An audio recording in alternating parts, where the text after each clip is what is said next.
Okay. The first one's going to be kind of just kind of going over everything and then how we're going to do it and all that stuff. So let's see. Okay. Earl's here. On Wednesday? Yeah, it'll be on Wednesday morning. So Okay. Mary. Okay, cool. So I got some good stuff for us today. I want to talk about a few things. Were you guys on the call? Most of you guys were on the call yesterday, right? I didn't get a chance to make it yesterday. Yes. Well, at the end, we Yes, were sir. talking about a deal that I got, and it's a pretty good deal. I just kind of wanted to go over how that whole thing worked, because it was a pretty unusual situation. So what ended up happening was I was going through my list of stuff, you know, kind of just like this. I have this list of how I sort of do this. And she had responded back, hey, why don't you just come by and see the house, right? So, and they're all like lease option texts that went out. So I just called her and said to her, you know, went through the whole thing about how, you know, the regular guts thing and everything. And then I said, well, would you do, she had it listed at like $299. They said, well, would you do it? You know, what's the best thing you could do on a cash offer? And she said, well, I don't know. Why don't you just make an offer? And I said, all right, well, you know, I'm an investor, so it's probably not going to be a very good offer, you know? And she goes, you know, I've had like 3 or 4 investors that said that exact thing, and then they never sent me an offer. So I sent her an offer, and she said yes. So, you know, that just kind of goes to show that it doesn't necessarily have to be a lease option deal all the time. And sometimes you just need to like make the call to see what's going on, you know, when you got somebody, because you know, this place was empty, was only on the market for a couple of days, but still it's just like, you know, like you never know what's going to happen. And just by making the offer, you know, because she had it listed at $299, I think, and I offered her $260, and I already knew it was probably worth like in the low, maybe $325, $350, somewhere in that range. So, you know, it kind of worked out to where they were just like, well, yeah, somebody, you know, make an offer. What the hell, you know? So like, what's the worst thing you can do when you make an offer, right? Worst thing the worst thing that can happen is if they say no. So is everybody hearing all right on here? Because I got this new computer. I'm not sure if this thing is like 100% a go. Does it sound good? I hear you fine now. Sound good. Sound pretty loud. Cool. All right, Sandra, did you get that stuff I sent you last night? Did that help you out? Were you able to get those? I'm sorry, LaShonda, did you get that stuff on Facebook? Yes, probably about. If you need help with it, I can go over it with 20 you. groups. Yeah, okay, because what I did was I went back and looked at Brandon. You know, when Brandon did that JV wholesale deal, I went back and seen what he did, and so I went into about 20 groups last night and joined. Some of them I was already in and just didn't realize it because I told you I'm not a social media person. So yeah, okay. I'm just waiting to get accepted so I can post it in there. Cool. All right. You got me excited, Mark. You got me excited. I was like, shit, how did I miss that email from Mark? I tried to go. Well, actually, I do want to talk to you about some stuff too after the show because I got a bunch of stuff going on. These are all Georgia leads right here. So okay. And I want to talk to you about something else too. So I wanted to talk a little bit. I don't know if you guys have ever heard of Chris Voss or not, but he is really good. I'm reading this book called Split the Difference. Anybody else reading that right now? Or have they read it? No. Really good. Go-to list. What's that? Go-to list. Yeah, it's amazing. So there's a lot of things in there that I kind of want to talk about. And I mean, I have this little video. I hope you guys don't mind. We'll play it. It's like 6-minute video. It's kind of a couple different things and then just sort of talk about some of the things that go on. You guys okay with that? You don't get a choice. Can you hear it? Yeah. I see the mouth moving. Is it working or no? The mouth is moving, but No I don't hear sound. no All right, sound. well, that's not going to work. Okay. See, there we go. That's my first thing that I screwed up. Anyway, so what he talks a lot about is tactical empathy. And Claude talks a lot about empathy and different types of, like kind of feeling like they feel when you talk to somebody, so like they have a feel their whatever their issue is that they're going through on their with selling their house. And of course you have to ask those questions to be able to get to that point. And hey Mark, you might have to check the box on the bottom when you share the screen where it says like sound or audio. Okay. Yeah. Because right. this happened to me before. In the Zoom. Right now. But anyway, I'll put this in the chat and you guys can listen to it yourselves if you want, but it's pretty good stuff. There's so much stuff with him online too, which is pretty cool. So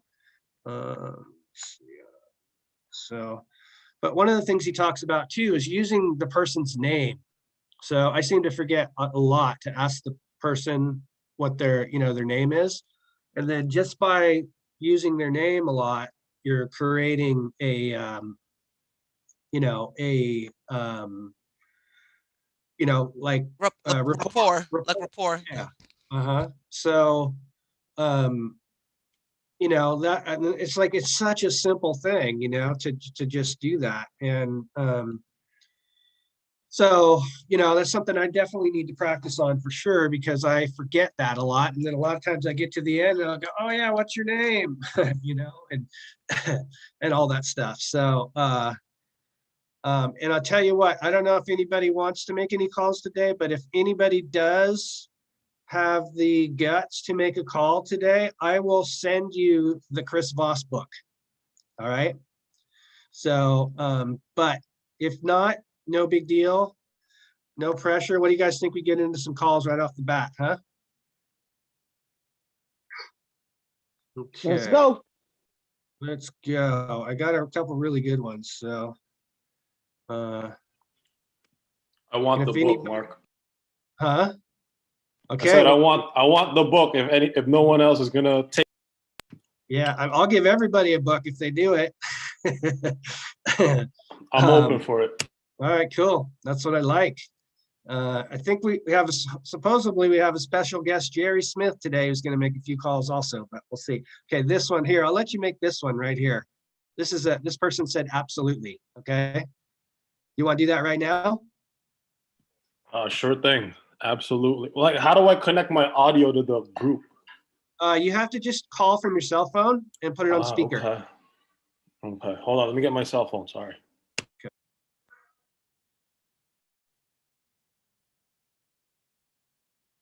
He may not even answer, but when somebody says absolutely, that's a call that we got to make, right? What's the number? Okay, it's 404 919 4512. 4512. Okay.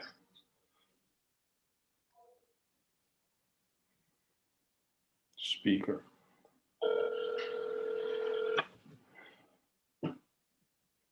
Can you hear it? Yeah.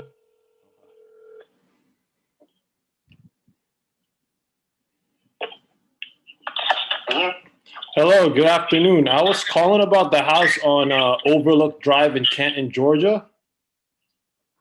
Okay, it's still available. Awesome. My name is Alan. What's your name? Chuck. Chuck. Hey, Chuck. I was calling because I saw the house online and I was very interested in it. I wanted to call you and ask you a few questions, and feel free to ask me a few questions. If at any time you feel like this isn't going to work for you, just tell me no right then and there, and we could split ways. Is that fair? Yeah, so ask your questions. All right, sir. So Chuck, how long have you guys been living in the house? Why? Oh, I just wanted to know if there was anything that you knew that we had to repair.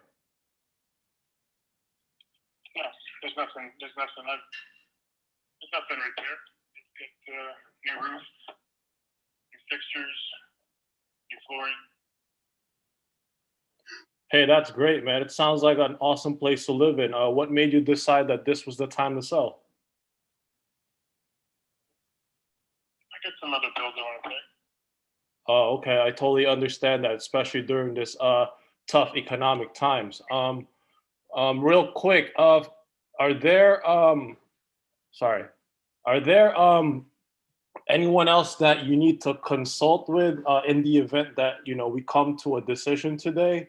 Because my boss is looking to do something real quick, and I was just wondering if you wouldn't want to sell today, would you? Of course I would. Wait, sorry, you broke up. Yeah, well, of course I'd sell today. Why would I wait? Oh, okay. Just wondering, what would you like to get for the house? I'd like to get my asking price. Oh, okay. Are you asking for what it's worth, or do you think it's worth more? That's worth more. Okay.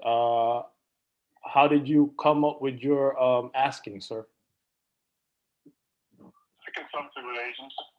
Oh, okay, great. Now is what you have here in 204, is that the best you can do in the event that we could perhaps pay your closing costs and close quickly? Everything's negotiable. All right. So in the event that we could do it today, what would be a cash offer you're willing to take? It doesn't work that way. You make the offer, I'll tell you whether or not I accept it. I'm not going to tell you why would I undersell myself? Oh, okay. All right. So how about this? So as I understand it, you're trying to sell the house because you want to clear out some bills. If I may ask, is there an exact dollar amount you need to get going forward with those bills?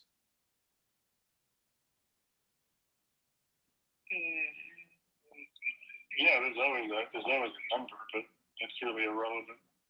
Okay. Well, if we were to get you what you're asking for and perhaps a little bit of a down payment to cover what your bills were, would you be open to taking payments for like 24 to 36 months? Sure. Great.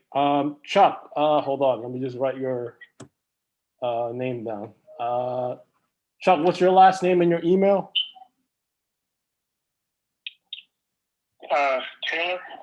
Taylor. And your email, please. Stan Turo99 at Gmail. Sorry, you broke up the first part. Yes, Stan Turo99 at Gmail. Stan Turo. Spell that out for me. STAN. STAN TO TORO. Are you making an offer? Yes, sir. What's your offer? Like I said, I'd like to give you full price, and we'd like to be able to make payments for it for about 24 to 36 months. What rate? Well, sir, you've been living there longer than I have. What would you say is a fair market rent for your house? Okay, I don't understand what you're saying. Do you want me to finance it? You want me to finance it, or you just want to rent the house for 2 years? I like to rent the house for a couple of years and then cash you out. I see. And would you be living in it yourself, or would you be subleasing it to somebody else? No, sir. We would not be living in it. We would find somebody who is a good fit to be a tenant buyer eventually, who has to fix their credit so that in 2 years they could buy you out. they would buy me out. Who would the contract be with then? Would it be with? Would you be buying me out in Jonathan, or maybe? I mean, I'm not looking for a buyer for 2 years. I'm looking for an agreement today. Yes, certainly. Even if you don't buy it for 24 months. Yes, certainly. Like I said, you said that the best you could do is 204 since it doesn't need any repair. But in order for us to acquire it in a way that it makes sense, we would need to have some flexibility on the terms. And if you're able to offer us terms, we'll be able to write you up for what you're asking for today. Yeah, that's great. So we'll have a challenge with that, because if I'm not going to sell you today's price and wait 2 years for it. If you're not going to close for 2 years, then you're not buying it for 2 years. I could just hold on. I could just rent it for 2 years and sell it in 2 years and probably make another $20,000-$30,000. This house has gone up. This house has gone up $80,000 in just the last 3 years. So if I just wanted to sit for 2 years, I need to know that you're ready to pull the trigger and buy the house. So if I'm waiting 2 years for my money, then it won't be at the 204, unless you're financing it. If you're financing it, if you're asking me to finance it, that's a different ballgame. If you're basically saying, hey, we want to rent it from you for 2 years and we'll buy it at today's price in 2 years from now, well, why would that make sense for me to hold off waiting 2 years while the property's going up in value and you reap that reward as opposed to I reap that reward? So you have to come up with more money. You have to come up with more in 204 if that's kind of what you're trying to do. If you want to buy with a balloon payment that in 2 years, well, that's a different scenario. So I'm trying to understand what it is you're trying to do and how it's beneficial for me. Hey, I totally understand. If renting it for 2 years doesn't work, well, then let's take that off the table. Let's put you into something more secure, and perhaps you could allow us to make you payments for 2 years and pay off the balance in a balloon in 2 years. Is that something that you'd like to discuss, or probably not? That makes more sense to me. Great. So what monthly payments would you be comfortable with in that type of scenario? The house rents for $13.95 a month. So if I'm gonna, that's kind of what you're looking at. Okay, $13.95 a month. Okay. So $13.95 a month for would you say 2 years is good enough, or would you like another year to collect payments? No, I don't really want to deal with the house, so I need the money up front. And how much you're going to give me down? Non-refundable deposit. Would 1 month's non-refundable work for you, sir? Would you do that deal? This is your house. I'm gonna take a 1 month deposit for a house that you're gonna buy in 2 years. What would be a comfortable deposit for you, sir? I need to make sure you're legit, so I need to see at least 10 grand. Okay, I'll note that down, You sir. walk away from this, I'm stuck with the house 2 years from now. Hey, I totally understand, sir. So I need some good faith money here. Okay, so 10 grand is what you'd be willing to be able to part with $13.95 payments. Right. Okay. All right, Chuck. Well, I think this is doable. Let me just check with my partners, and I think we can get you something over. Does that sound fair? Sure. All right. Thank you, Chuck. I appreciate your time. Have a nice day.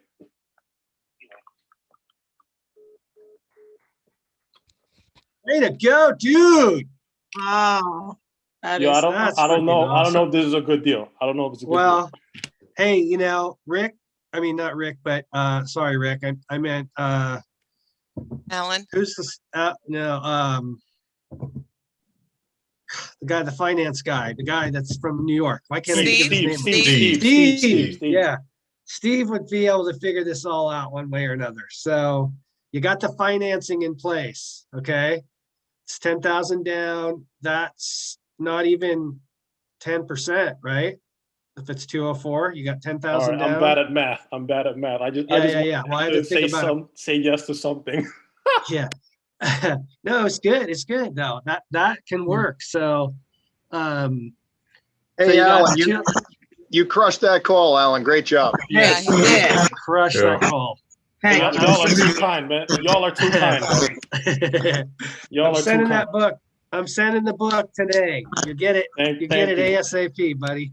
Yo, here, That is freaking awesome, dude. Yeah, I love it. Alan, you know what I really liked? I liked how you grabbed the email address pretty early on like that, because even if he was to say anything different after that, at least you had his email. You can send him an offer. You know what I mean? So that was the game plan, because right. we wanted to separate ourselves from the rest. We just talked.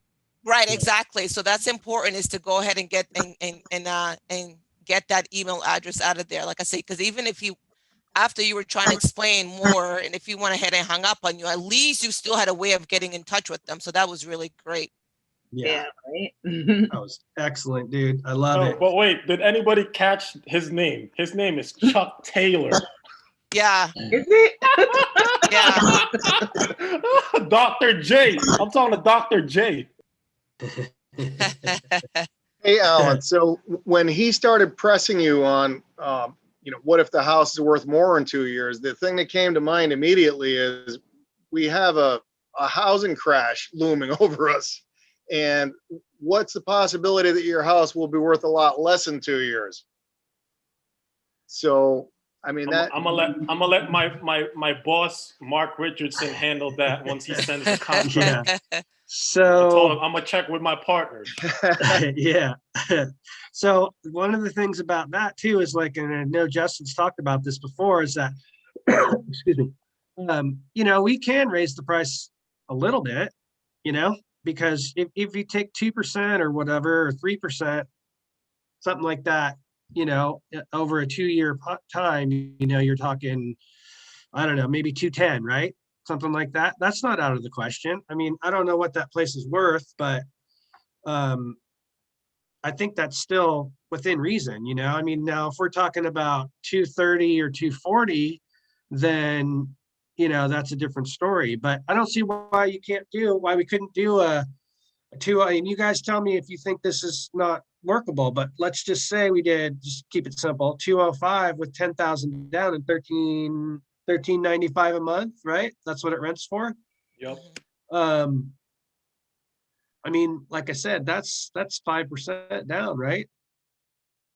Oh yeah, no? without any of the garbage fees of a conventional bank, I think that's a good deal for an end buyer. Right. So now you said 205.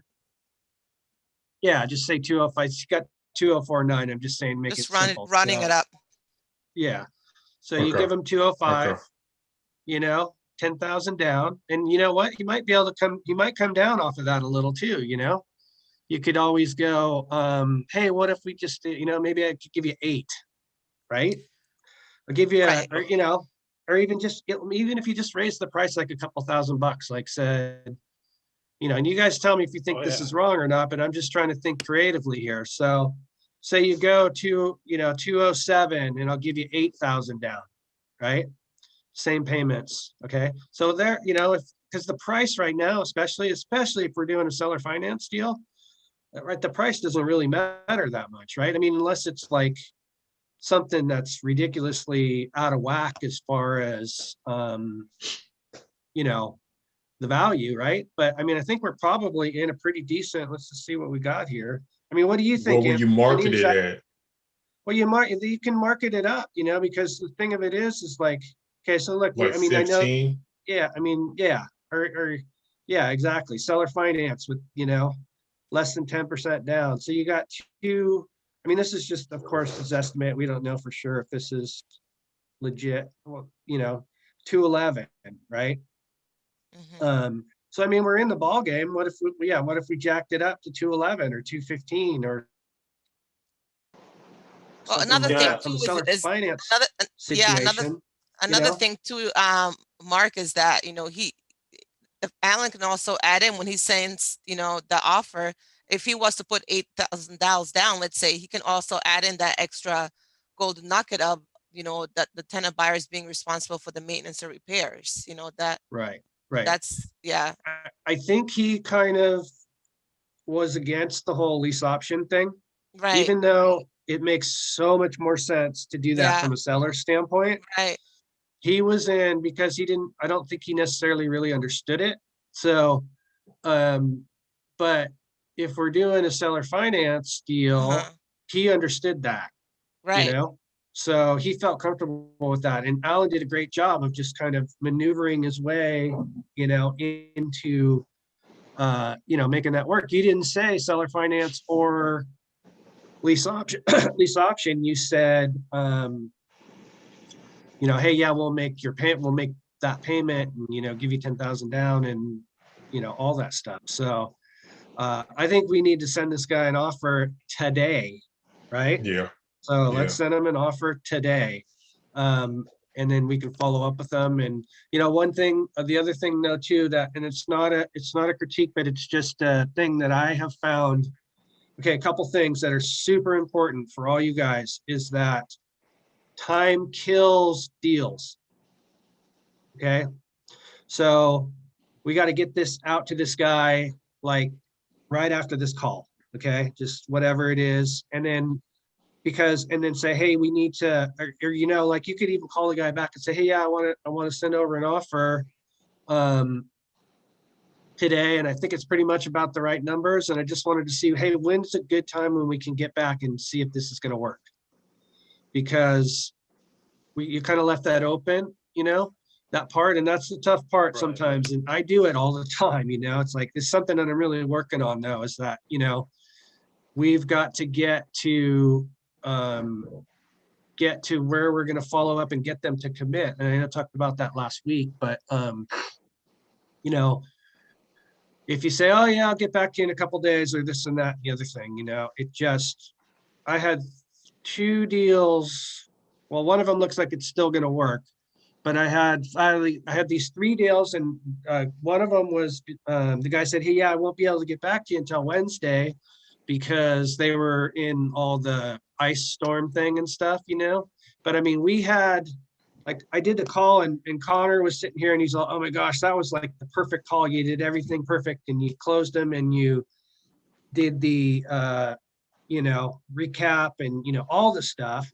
But the guy couldn't get back to me until Wednesday because of the thing. Well, then when it became Wednesday, he had already changed his mind, you know, even though we had already, you know, came to agreement on everything, you know, and that was it was a 3-day or 4-day period, you know, so time kills deals. So Hey, Mark, yes. Hey, Mark, how do you like this one?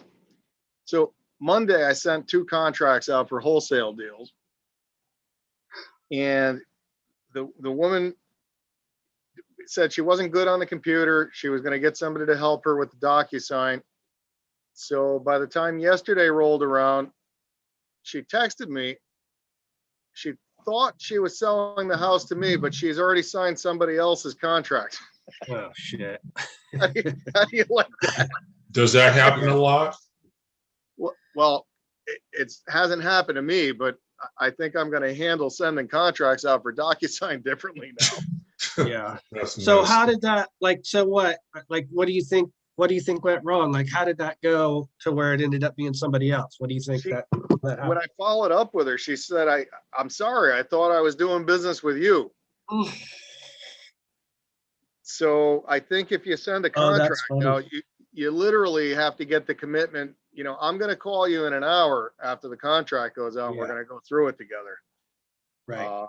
I don't want to see something crazy like that happen again, but yeah, you know, that's so important. I can't even tell you. I mean, your deal right here looks like a good deal, and the seller's not being unreasonable. 10,000 down is, you know, about 5%.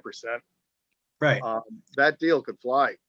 Yeah. Yeah. We're going to get it done for sure. So, yeah, well, and so anyway, that's part of the whole thing with that. You know, we want to make sure and get to the follow-up and the commitment, you know, because so now this guy's sitting at home going, okay, I just talked to this guy. It looks like we have something. He's going to send me an offer, you know. It's like, okay, well, you know, we need to I think we need to either call them back or, you know, send an offer and call them right away, you know, and say, okay, hey, here's everything that you talked about. That's one of the things I've been really working on too, is like when you get to the end of the deal, so like you get to the end of this call and you say, okay, so if we gave you the 2049, a payment will be $13.95 a month and 10,000 down. That's what that's what we want to do, right? Was that what I'm hearing you say? You know, kind of that whole mirror thing a little bit. And then, you know, they're going to say yes. And then you go, okay, well, I'm going to send you over an agreement right now. You know, it'll take me a little while to put together. What's a good time for us to get back together and go over it? Sure. If everything fits your needs, you know, what do we need to do next? What would happen next? That should be an exclusive agreement as well, because you're giving Absolutely. him everything he asked for, and it still Right. looks like a good deal. Right. So yeah, you just scored a freaking awesome lead there, buddy. Hey, Mark, So I have a Mark, go go ahead, Yeah, Rashana. I have a question. course. Because I've dealt with this before. Like they'll say, we'll take this one for an example. Like what the man said, it's listed at 2049, and we'll just say when we ran our comps, that's what it's worth, right? And then when you're pitching the 24, 36 months or whatever, now they want to go up in the price because they have it in their mind that in 2 years is going to go up, which nobody has the magic ball on that. But if they want to go up, and I mean, like, how do you handle that? Because if they go up, like say for instance, if you say, well, I want to go up 10, right? So then that's putting it at 214. And if you are trying to make, if you were wanting to mark it up another 10 or 15 or whatever, how would that work? Because it seemed like that would like take it up and over the top. Yeah, well, that could definitely happen for sure. And that's where you just kind of got to be like, hey, well, this is what I can do, or what if I was to do, or if I was to do, like if I was to do is a great thing. So, you know, if I was to, let's just say it goes up, you know, we don't know. You can always come back and say, hey, we don't really know what's going to happen in the market. And if you know, like Anthony was saying, you know, there's a good possibility there's going to be a crash here at some point. So what if we just, you know, if we were to just go up maybe 3%, you know, or even 5%, 5% is $10,000, say, you know, it's still a sellable deal, you know, because you are still, you know, you're going to come over. I mean, you know, it can't be crazy, but I think you have to just manipulate the numbers a little bit, you know, to where it is still possible. Because, you know, there's probably a pretty good chance in 2 years it's going to be, you know, even if there is a crash, I think that it's still going to be a pretty good deal. And let's just say for a second that we come to that 2-year time, right? And it doesn't appraise, or it's not at that number that you come up with, then that's just the time to renegotiate. Hey, let's just, you know, we got a little problem in the economy right now. It looks like it's going to be good in another 2 to 3 years. How about if we just extend this thing out for a while? You know, and we'll just keep the same price. And I've actually done that before. So where it didn't appraise, and I said, okay, well, let's just extend it out for a while longer. I mean, it was close, but it wasn't going to really work. Let's just extend it out for a little while longer and see, you know, and then we'll just, you know, you're getting your payments, and you're getting, you know, this and that and the other thing. And within that time, you know, we'll kind of see where it's at then. You know, so, and that worked, you know, because it's like they're either going to get the house back, you know, at whatever it was that they originally sold it for or whatever, or they're going to continue on because, you know, if you have good people in there, obviously, and they're making the payments every month, it's kind of a no-brainer for a lot of people to just keep going, you know. Does that make sense? Yeah, I was gonna ask Justin, like, because I know, like, okay, we'll fast forward 2 years, 24 months, right?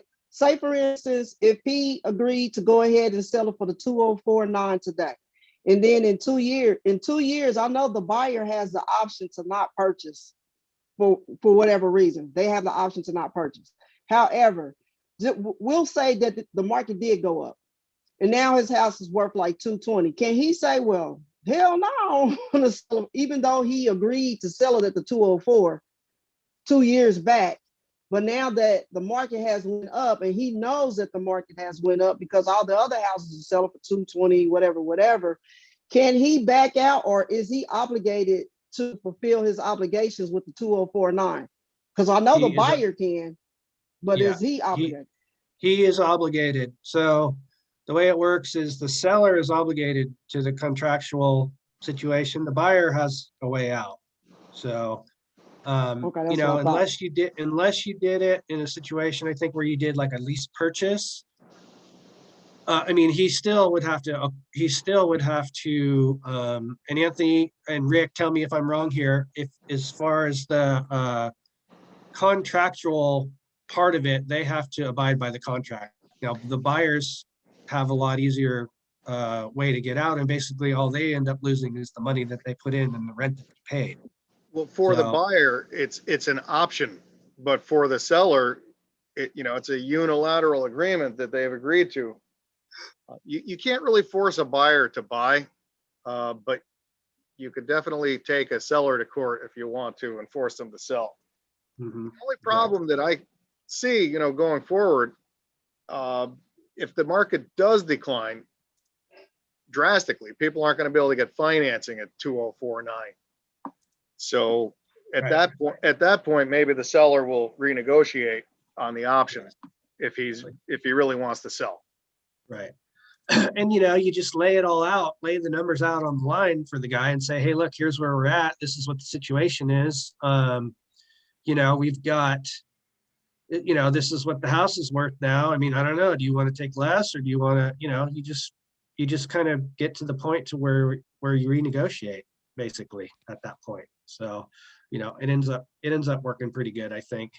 I'm not too worried about that. I mean, it's like, obviously this would just be a deal that we're going to assign anyway, but I'm not like I'm, just saying, hey, see you later. But when it comes down to that time, if it comes back, then, we just figure out what the situation is with the times, and then, kind of go from there. Like be creative, be like water, as Justin says, and be creative real estate finance or creative real estate investors. Mark, Does that make sense? I have a question about that. Now, if you're assigning it in 2 years, why would you be pulled back into that deal 2 years later if it's being assigned? You're not gonna be, but you never know.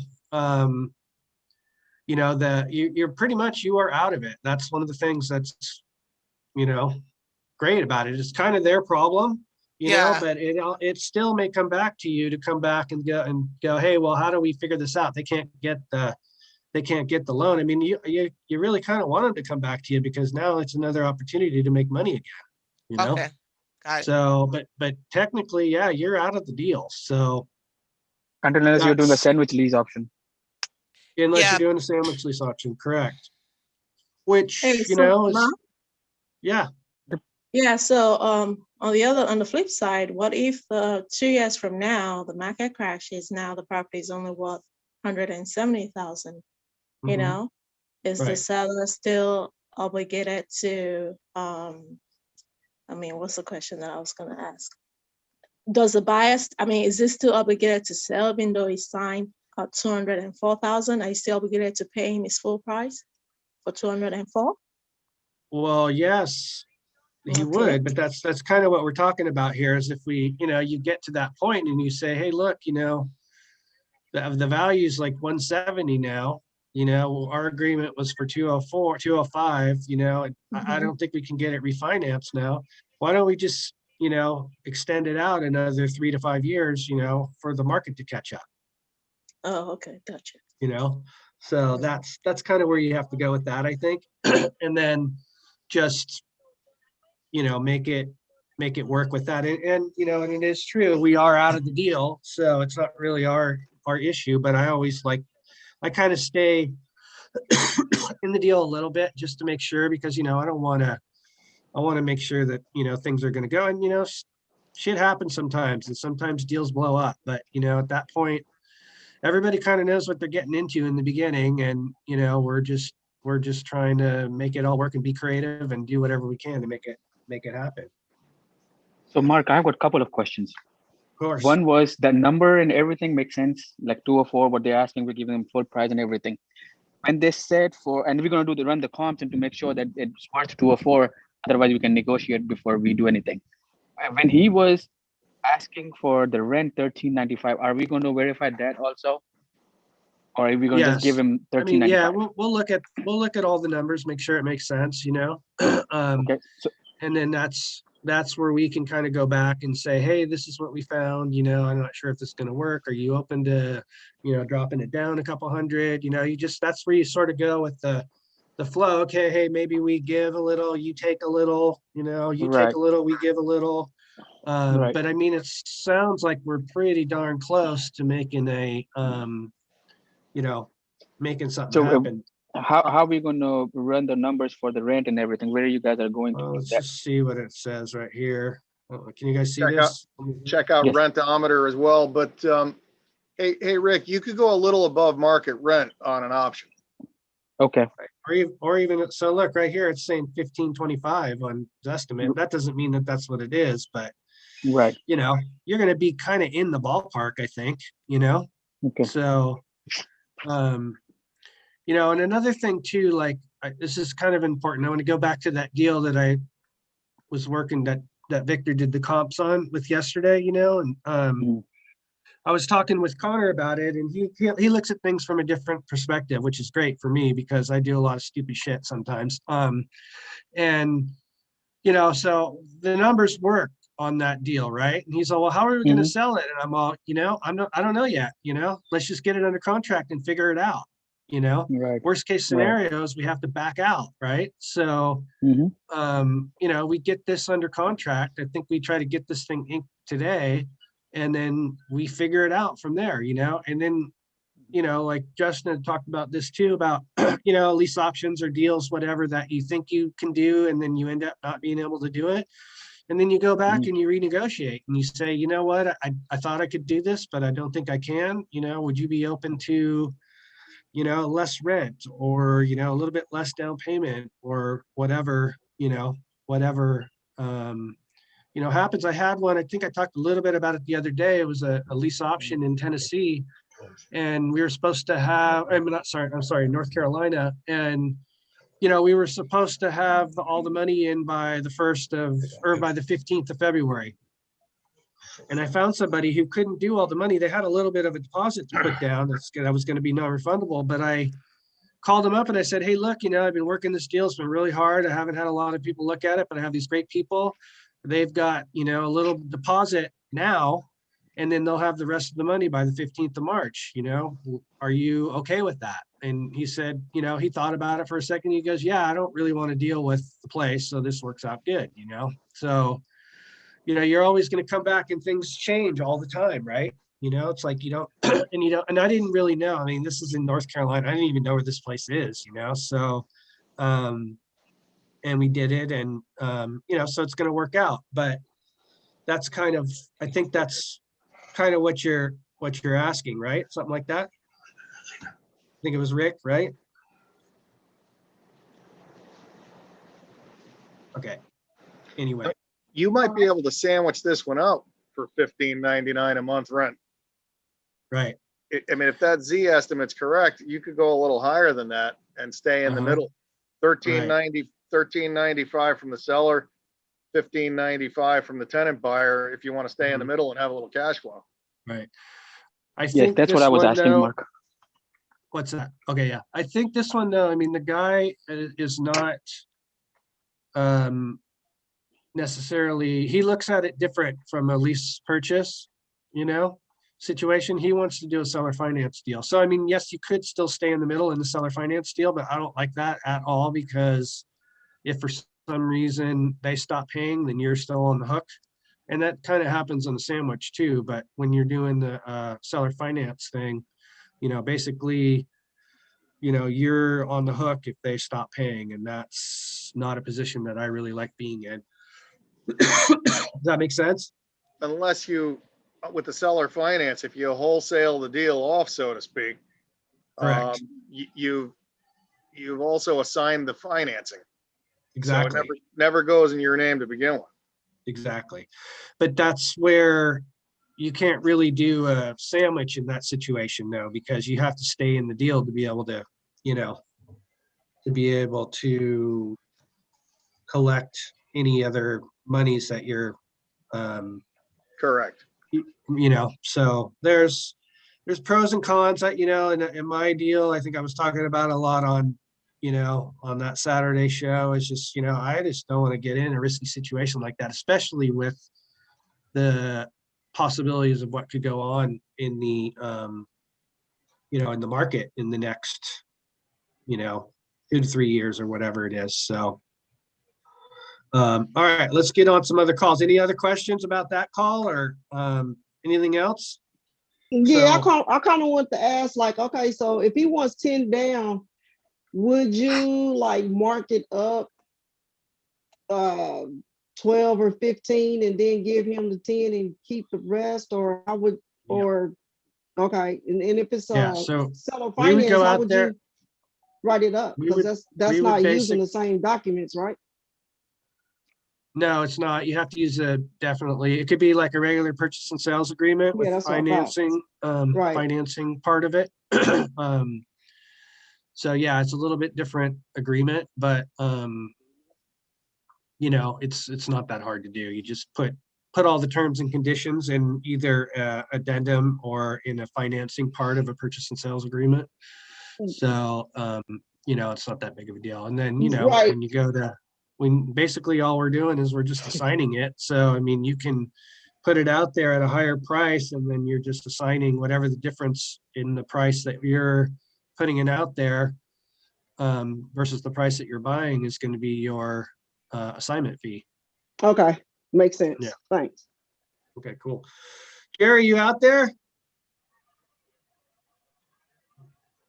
Our special guest Jerry was going to make a call today. I don't know what happened to him, but all right. So that's good. Anybody else got anything? I'm gonna call this guy Another right question here. that I need to ask. Sure.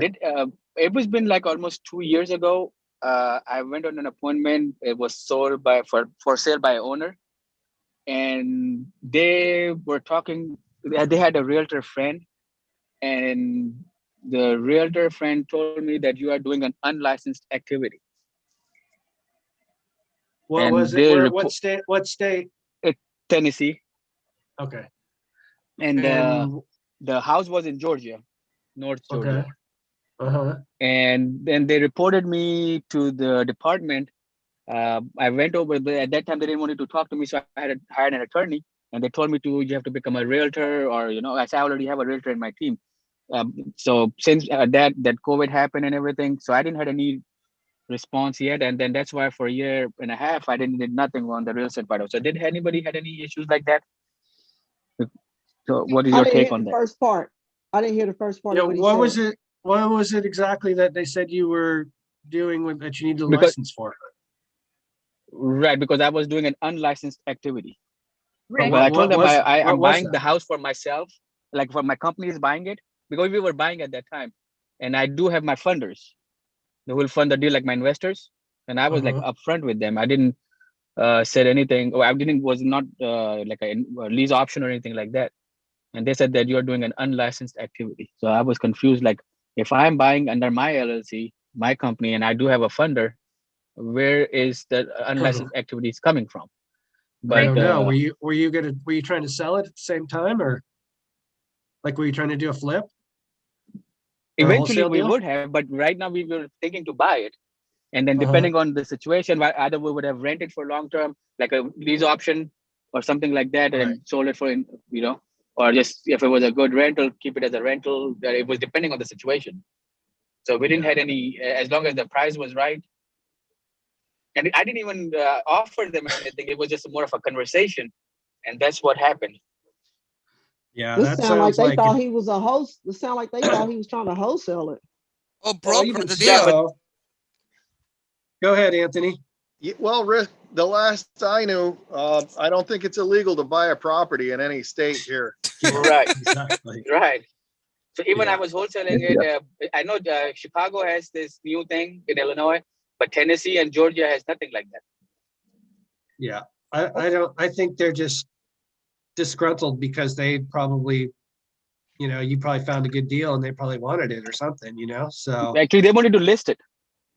The I realtor got- Oh, friend yeah. wanted to list it. So I got a I was call taking away their commission. Well, Rick, you might be able to work.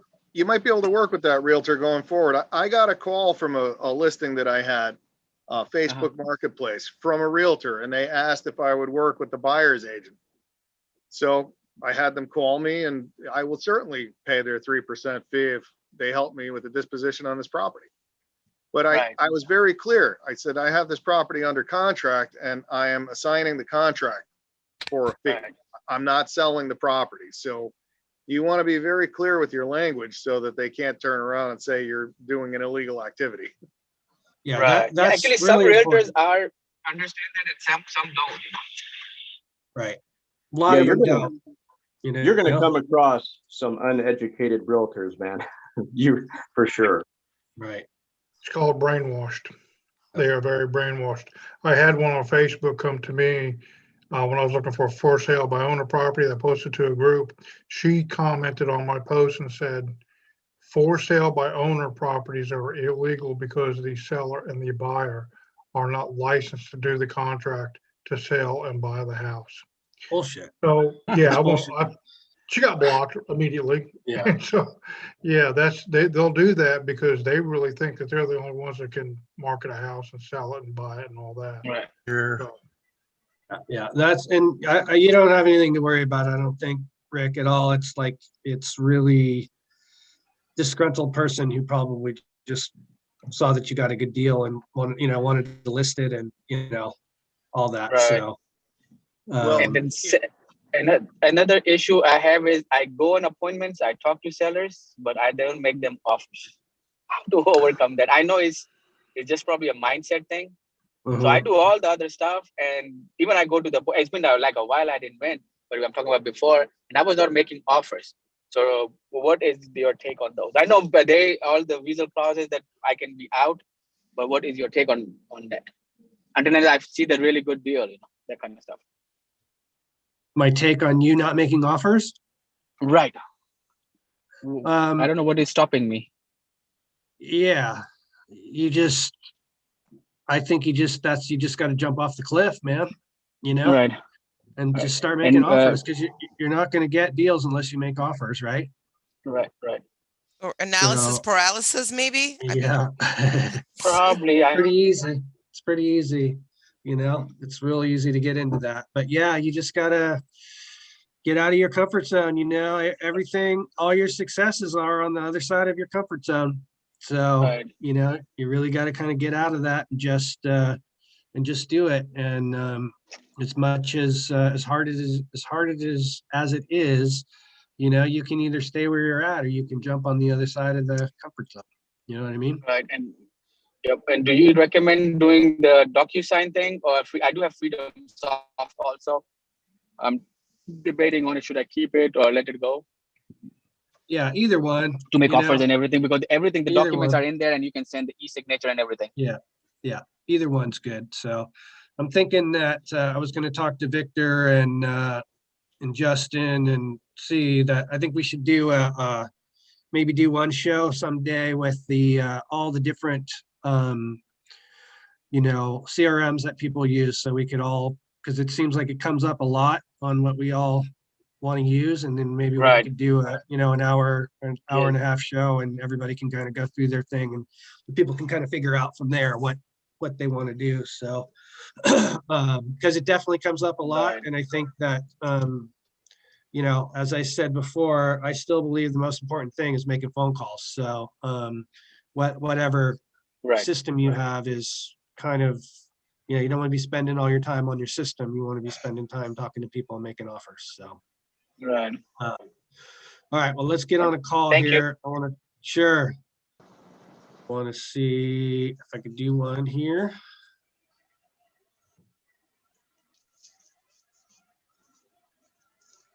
This guy said, what did he say?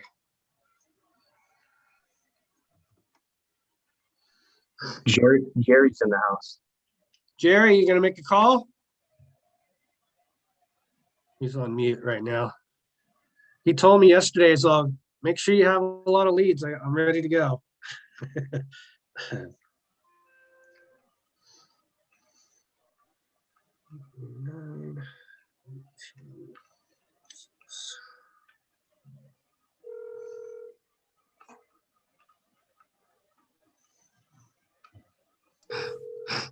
Yes, I'll make a call.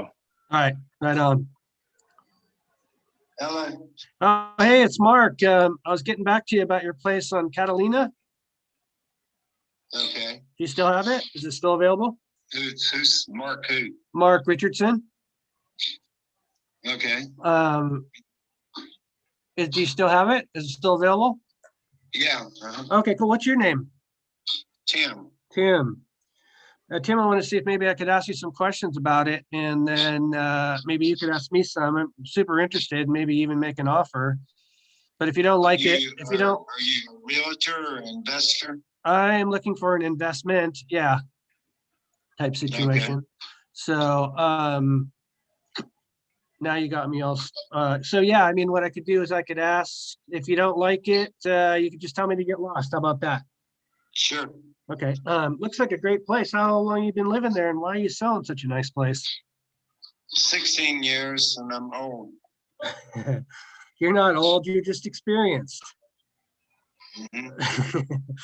And then how come you're selling it though? Why are you guys I'm so? old. You looking to move? You don't want to deal with it anymore or something, or? Yeah, I'm old. That's all. Okay. What did I don't have it in front of me, but like how much? What are you asking for it?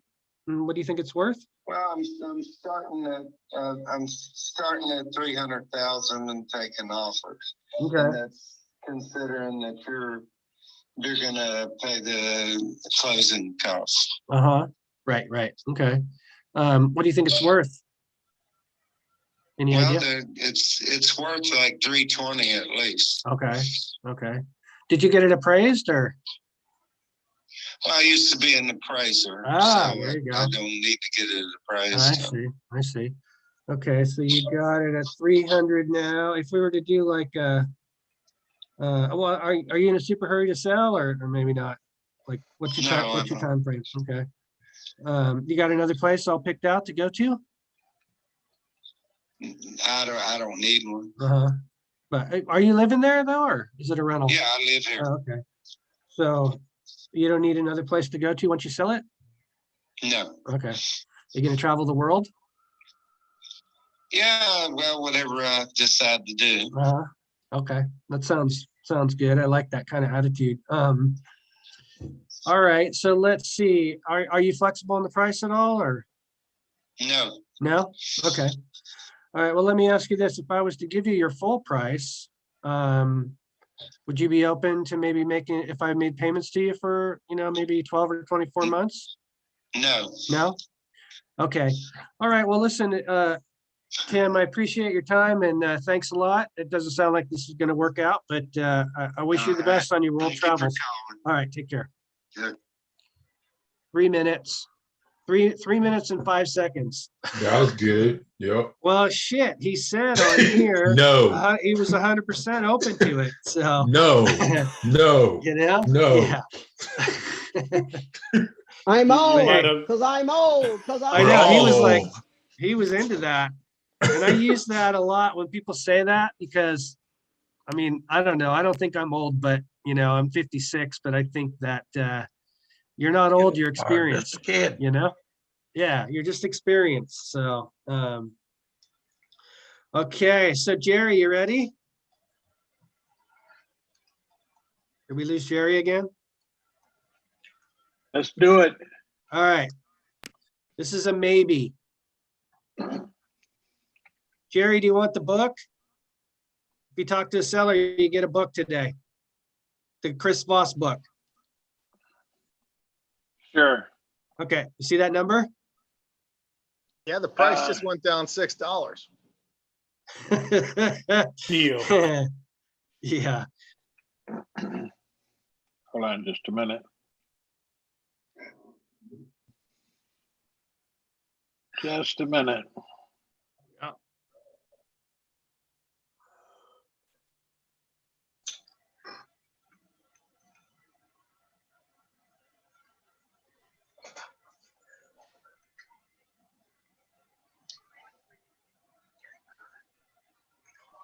Okay, 4404.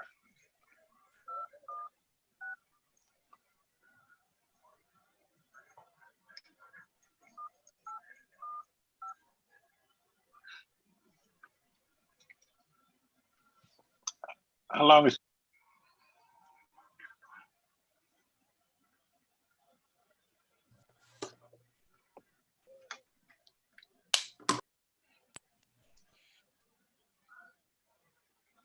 What happened?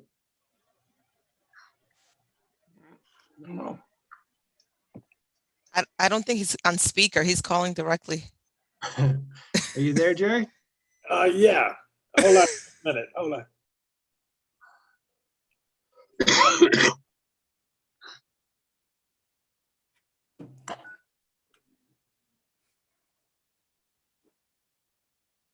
Okay, Mark. Okay, go for it. You got him on speaker? No, I don't. I was calling on my, I was actually going to use my phone to call him. Or did you want me to call through the system?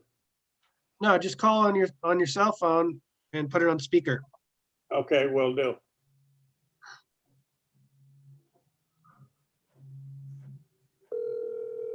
There we go.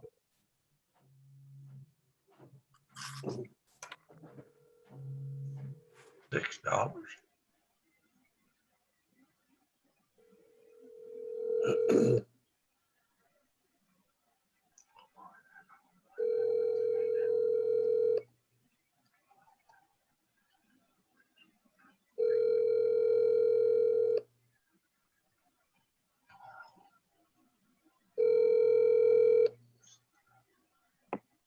Please leave your message for Greg Allen.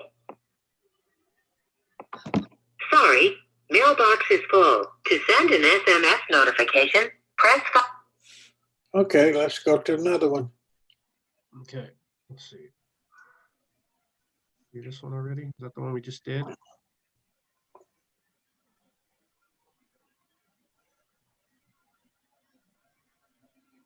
Oh yeah, I like this one. Okay, there's the number.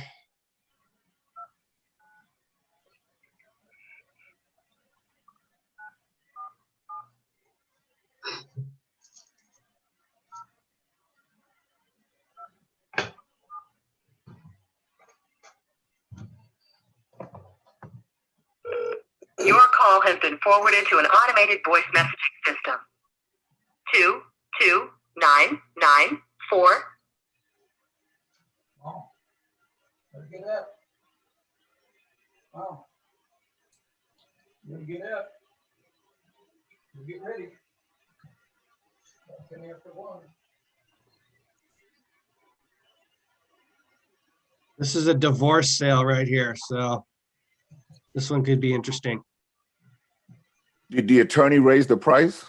I know. I just saw that. I don't know where they came up with Isn't that crazy? What the hell? Yeah. Hmm. You want to give him a call, Jerry? Sure. 50K. Yeah, just see what happens, you know. I got a follow-up call I want to do too on a deal after this. If it's not a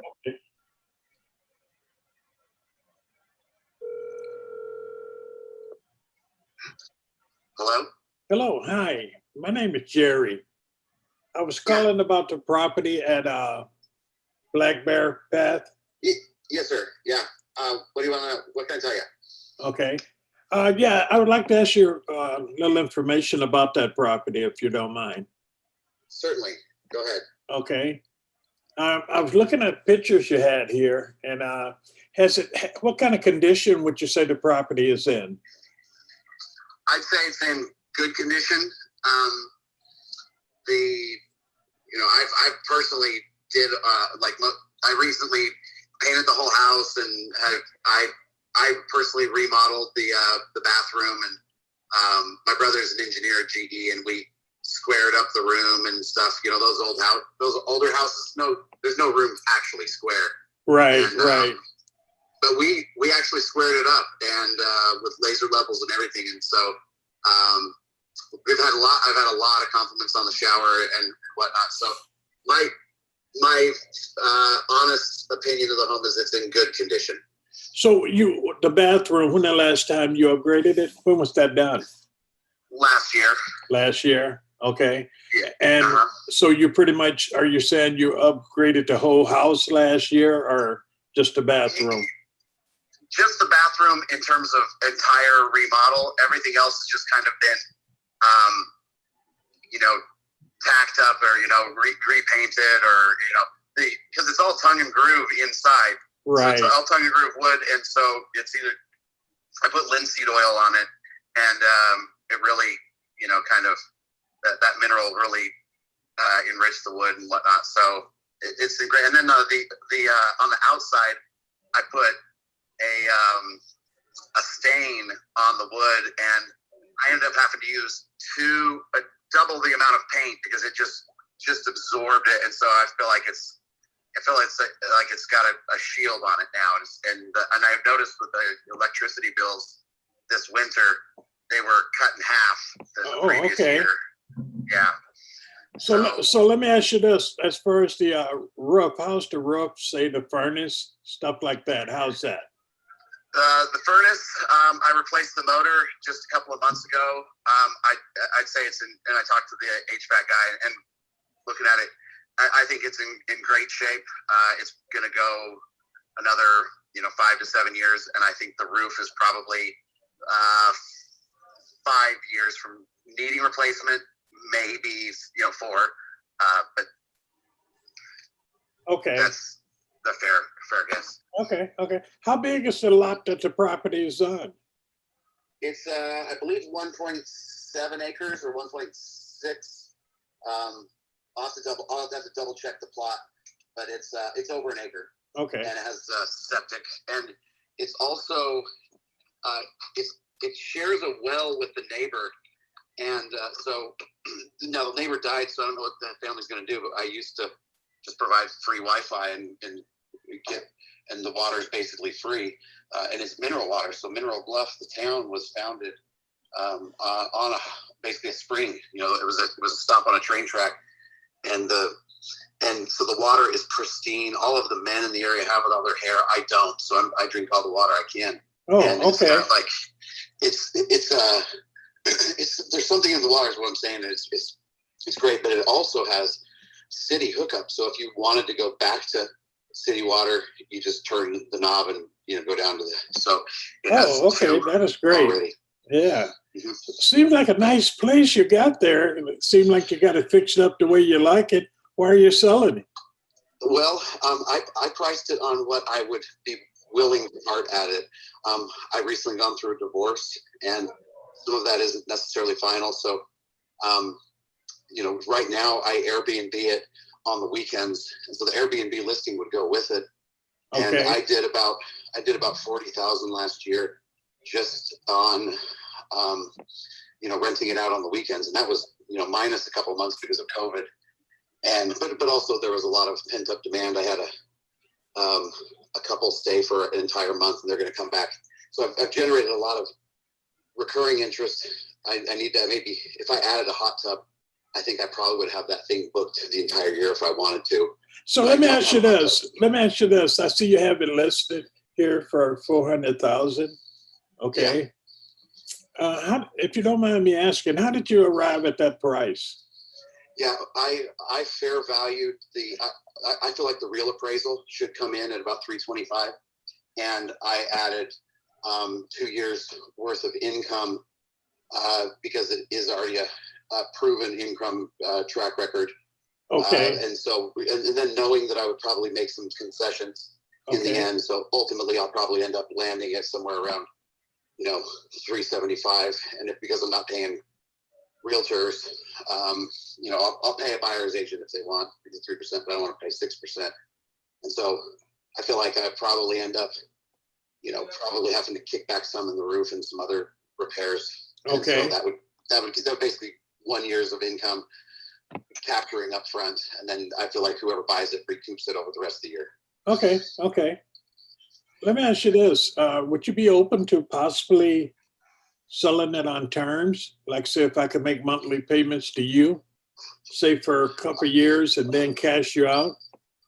I'd have to look at how that works. I mean, really, I would need a larger lump sum up front in order to do something like that, because that would, I mean, the whole purpose of really selling it right now is to maybe alleviate some of the lingering divorce things that are happening. Okay. So that, if I rented it out and then I'm not receiving that income anymore, yeah, but I'm only receiving rental income from you, like, because right now my Airbnb income is close to $4,000 or $5,000 a month. Unless you can match that or beat that, I'm kind of already doing that. Okay, so let me ask you this. You said lump sum. What was you thinking in a lump sum as far as it would take if we would do something on terms? Probably close to 7500 would probably need to be something like that in order for me to get off to be able to justify that. Okay. Mhm. Okay. Let me ask you this.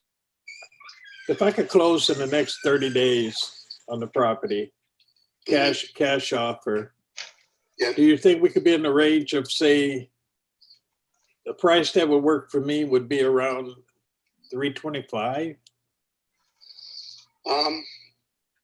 I might be able to pull that deal off. Yeah. Okay. I might be able to, I might be able to do that. Let me put a pen to paper, but if you could close in the next 30 days, cash offer, yeah, I think I would probably imagine do that. Okay. Can I get your email address if you don't mind? Yeah, it's Tyler T. Well, excuse me. Yeah, it's kind of long, but it's Tyler at Delahunt. That's D as in dog, ELAHUNT. Capital Partners. That's plural. Okay. .com. So it's Tyler at Delahunt Capital Partners, and my last name is Delahunt. So Tyler at Delahunt. Yeah, that's D as in dog, ELAHUNT. Delahunt. Okay. All right. Okay. Your name? My name is Jerry Smith. Okay. Jerry. Let me ask you this. Are you the only decision maker on this property? Yes. Okay.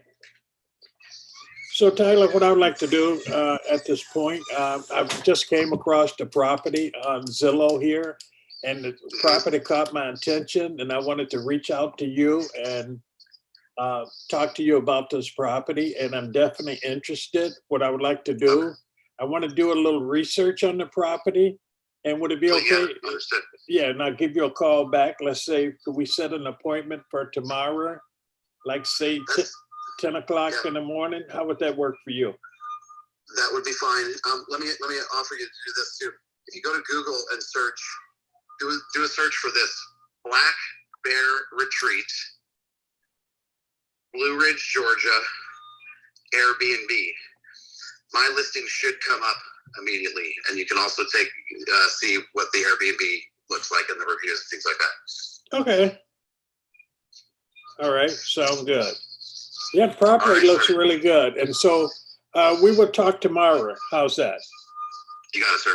Thanks. 10 o'clock. Okay, thank you so much. All right, I'm not doing the show anymore. You guys are gonna all have to do it. Great job, Jerry. Two Awesome deals job, in Jerry. one freaking day. Damn, Jerry, I'll give you a ride to the bank. Great job, dude. That's awesome. That's awesome. So I'm impressed. You know, one of the things that I do when I'm sort of talking, I know sometimes, like, you know, how we can say we have like that, I was on the phone for a few minutes. Sometimes I like to let the guys, you know, rather than try to, you know, get off the phone in 3 minutes, I sort of like to let the guys talk a little bit and see can we build that rapport a little bit and sort of smooth it in, okay?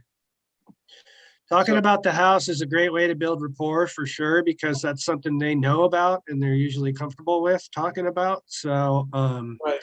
you know, that's good. It's, well, there we go. I like it. I like it. Anybody got anything they want to say about that or questions about it? What do you think? Yeah, I was gonna ask him where was he going with it? He said 325 was what he offered. So what are your plans to do with it? Let me ask everybody a question real quick here too, before you answer that. Do you think he might come down off of that even? That was the plan. I'm going to do some research and I can He go. will. Absolutely. Okay. He's hungry. Yeah. Mr. Walker, what is your take on that? First of all, I think you did an amazing job. Great call. But yeah, I think you're right on track. 325 gets you in the door, and now you can, once you do your research, you can start chipping away at it. And I agree with Carl too that he is hungry. Knock it out, get him cash. You can definitely flip this deal over and make a nice little chip of change on it. Especially the fact that he says he's drawing $4,000 a month right now as an Airbnb. I don't doubt that. Right. I don't, on a lake house like that with all those open windows, mineral water, you could sell that all day long. So, it might be even something you might want to partner up with and just, split that cash flow with somebody and do it that way. Keep it for yourself. Okay. Yeah, Victor, I was gonna ask, like, I probably would have asked him if he's getting good money with the Airbnb, why was he? I don't think I heard him say why he was actually wanting to sell. Did I miss that part? Divorce. He's trying to hurry up and get that cash and dip.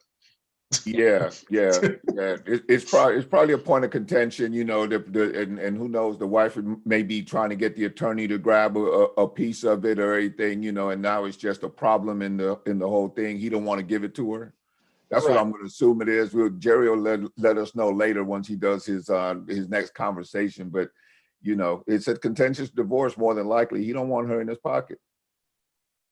Yeah, that's for sure, man. That's a good one, Jerry. Way to go. You guys are kicking ass. I love it. I put this on the chat earlier today, but I got the funniest response today from somebody. Let me see. I think this is a good way to end it. Hey, Jerry, how'd you come up with the offer of 325? Just curious. Well, he's got it here for 400, right? Yeah. And then he said he would take 375, right? Is that what he said? Yeah. He said. Yeah, he said. He also said, all said and done. Yeah, he said 375. And then he also said that he felt the property was, when I was asking him how did he arrive at that price, he came back and said it was probably 325, but doing for the money prorated with the Airbnb and all the other costs that go with it. Yeah, all the discounts he could give if it wasn't a realtor deal, right? All the other stuff. And so, like Victor said, this is a property that you're going to go and do some research on, and I feel that you could always go back to him. The thing that's caught him the best, the hook with him, 30-day close. I think you're right. You're right. So yeah. That's his motivation. He's trying to get her out of his pocket. Yeah, no doubt. I just looked up the property on PropStream, and it says that the comps are like 230 to 250. This property here? Yeah. Yeah. See what? that?